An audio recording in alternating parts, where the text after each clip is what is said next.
বোনেরা, এক ভাই বোন অন্য ভাই বোনের জন্য দোয়া করি না, এই দোয়া করতে কোনো টাকা পয়সার দরকার হয় না, কোনো কিছুর দরকার হয় না।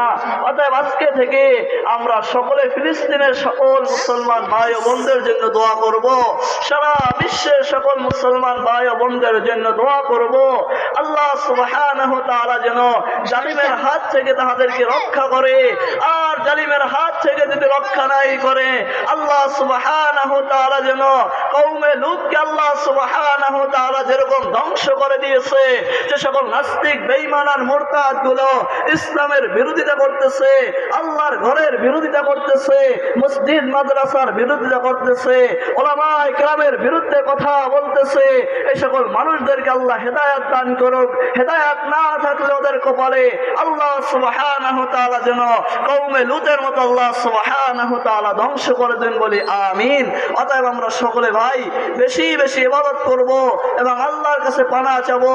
আমরা সকলে গুনাহের জন্য বেশি বেশি তওবা করব। আল্লাহ সুবহানাহু ওয়া তাআলা যেন আমাদের সকলকে গুনাহ মুক্ত হয়ে কবরে যেতে পারে সেই তৌফিক দান করুন বলি আমিন। আমি একখানা হাদিস পাঠ করেছি, আল্লাহ রাসূল জনাব মুহাম্মদুর রাসূলুল্লাহ সাল্লাল্লাহু আলাইহি ওয়াসাল্লাম বলেন, আফদালুল জিহাদি কালিমাতুল হক ইনদা সুলতানিন জাইর।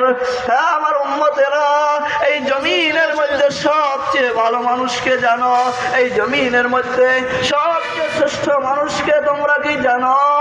সাহাবায়ে কেরামদেরকে বলতেছিল, সাহাবায়ে কেরাম বলতেছে, ইয়া রাসূলুল্লাহ, ইয়া হাবিবাল্লাহ, আমরা তো তা জানি না।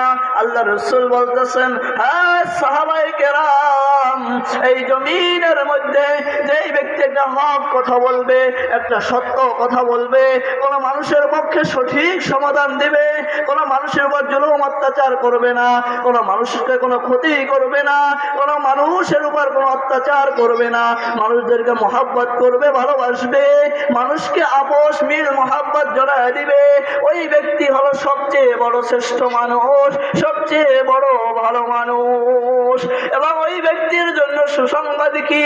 আল্লাহ রাসূল জনাব মুহাম্মদুর রাসূলুল্লাহ সাল্লাল্লাহু আলাইহি ওয়াসাল্লাম বলতেছেন, এই জমিনের মধ্যে যখন মুসলমান ভাই বোনেরা জুলুমের শিকার হবে, তখন ওই মুসলমান ভাই বোনের পাশে যিনি দাঁড়াবে, একটা হক কথা বলবে, একটা সত্য সাক্ষী দিবে, ওই ব্যক্তির আমলনামায় আল্লাহ সুবহানাহু ওয়া তাআলা 100 শহীদের সওয়াব তার আমলনামায় লিখে দিবে। সুবহানাল্লাহ। অতএব ভাই, আমরা যাদের সম্পদ আছে, আমরা সম্পদ দিয়েও হলে আমাদের পাশের রাষ্ট্রের মুসলমান ভাই বোন যারা রয়েছে জুলুমের শিকার, নাস্তিক বেঈমান আর মুরতাদদের জুলুমের শিকার, আজকে জুলুমের অত্যাচারের কারণে আজকে তাদের দুধের বাচ্চাগুলো এই দুনিয়ার জমিন ত্যাগ করতেছে। এমন কি আমার পদ্মা অন্তরের মা বোনদের ইতিহাস আর স্মৃতিগুলো যখন দেখা হয়, তখন চোখের পানি আর ধরে রাখা যায় না। অতএব ওই সকল মুসলমান মা বোন এবং সকল ভাই বোনদের জন্য আমাদের করণীয় হলো দোয়া।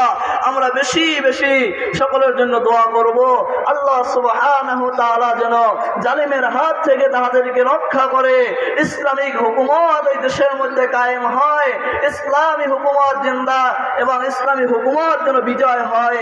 আল্লাহ সুবহানাহু ওয়া তাআলা সেই তৌফিক দান করুন বলি আমিন।